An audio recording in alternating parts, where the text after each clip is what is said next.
Hi everyone, welcome to my channel beauty butterfly. সবাইকে কিন্তু অনেক অনেক থ্যাংক ইউ। আর কেন বললাম এটা তো তোমরা দেখতেই পাচ্ছ। কালকে আমি একটা ভিডিও শ্যুট করতে করতেই বারবার ফোনটা চেক করছিলাম যে কটা সাবস্ক্রাইবার বাড়লো। আর ফাইনালি আমরা এখন 1K ফ্যামিলি। তো সবাইকে আরেকবার অনেক থ্যাংক ইউ। এখনও কিন্তু এই পরিবারটাকে অনেকটা বড় করতে হবে, তাই তোমরা কিন্তু আমাকে এভাবেই সাপোর্ট করো। তোমরা আমার প্রতিটা ভিডিওতে যে কমেন্টগুলো করো, এই কমেন্টগুলোই কিন্তু আমাকে ভিডিও বানাতে বেশি উৎসাহ করে। যেমন আমার এক সাবস্ক্রাইবার তনুশ্রী আমাকে কমেন্ট করেছিল যে দিদি সহজভাবে গাজরা বানানো দেখাও। তাই আজকে আমি তোমাদের সঙ্গে শেয়ার করছি কিভাবে শপিং ব্যাগ দিয়ে গাজরা বানাবে।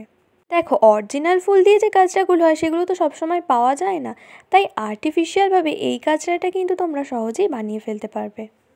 আর জানো তো, আমি কিন্তু ইউটিউবে প্রথম ভিডিও আপলোড করি স্কিন কেয়ারের, কারণ আমি নিজে সবসময় ন্যাচারাল ইনগ্রিডিয়েন্টস দিয়ে স্কিন কেয়ার করি, আর সেই ভিডিওগুলোই তোমাদের সঙ্গে শেয়ার করতাম।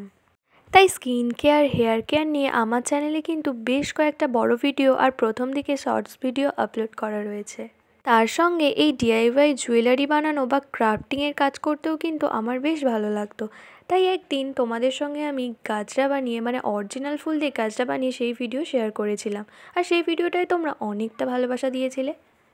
তাই প্রতিদিন আমি তোমাদের সঙ্গে এই ধরনের ডিআইওয়াই জুয়েলারি বা ক্রাফটিংয়ের কাজ শেয়ার করে থাকি। তবে হ্যাঁ, আমি যে ডিআইওয়াই জুয়েলারিগুলো বানাই সেখানে কিন্তু আমি পুরনো জুয়েলারির ব্যবহার করি, কারণ পুরনো জুয়েলারির কিছু কিছু অংশ তো ভালো থাকে। আর যারা আমার সাবস্ক্রাইবার আছো তারা তো জানোই, আমি আমার সমস্ত পুরনো জুয়েলারি জমিয়ে রেখে দিই সেগুলো দিয়ে নতুন কিছু বানানোর জন্য। এইরকম আরও নতুন নতুন ভিডিও দেখার জন্য অবশ্যই আমার চ্যানেলটা সাবস্ক্রাইব করে নিও। আর আজকের ভিডিওটা কেমন লাগলো সেটা কমেন্ট করে অবশ্যই বলো। সবাই খুব ভালো আর সুস্থ থেকো। আজকের মতো টাটা।